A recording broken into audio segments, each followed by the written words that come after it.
police officer. Tonight we have video of the encounter between police and a knife-wielding man. That man died, and the police chief says this video shows why his police officer did what he did. Because his life was in danger. The incident started when Jowari Porter stole Gatorade and beer from the Kroger on Vine Street in Over-the-Rhine. He got 10 blocks before police caught up with him at Government Square. And that's when this happened. Porter rushes at the officer in the driver's seat with a knife in hand, and the police and the prosecutor say the video shows use of force was warranted. But some see it differently. Anjanette Levy is live at Government Square tonight with the story. Anjanette?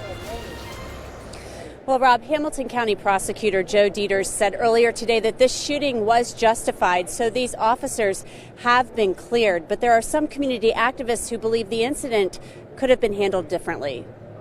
Sunday morning before 7:30, surveillance video from the Kroger showed Jowari Porter putting a knife to a security guard's throat as he walked out of the store.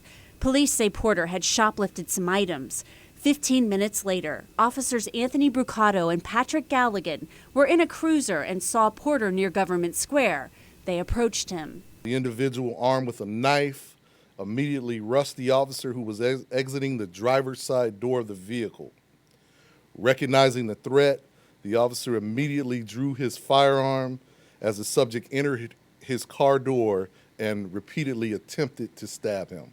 Officer Brucato fired at Porter. Chief Eliot Isaac said Porter was armed with this knife.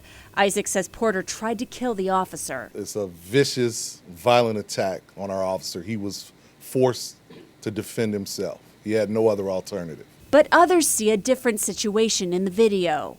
We believe that the officer should have attempted to de-escalate the situation. Certainly pointing a pistol at somebody escalates a situation. Josh Spring of the Greater Cincinnati Homeless Coalition says Porter suffered from mental illness and had recently signed up to become a street vendor for Street Vibes. Brian Taylor of Black Lives Matter watched the video. He also viewed it differently than Cincinnati police. Far and too many times we find that when these situations come up and the person is black, they end up dead. And we've had enough. Jowari Porter was 25 years old and he was homeless, but several years ago he actually attended the University of Cincinnati, but then later dropped out. In 2011 and 2015 he was charged with misdemeanor offenses, but last year for one of those offenses he was found incompetent to stand trial. Reporting live from Government Square, Anjanette Levy, Local 12 News. Rob, back to you. Anjanette, thanks very much. Officer Anthony Brucato joined the Cincinnati Police Department in 1990. Officer Patrick Galligan started working in 1986. This is the fourth fatal shooting involving Cincinnati police this year. In January, 45-year-old Robert Tenbrink was killed after pointing a gun at officers in West Price Hill.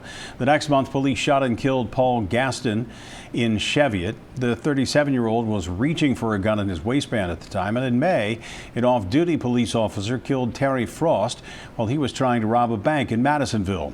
The officers were cleared of any wrongdoing in each case. Police are looking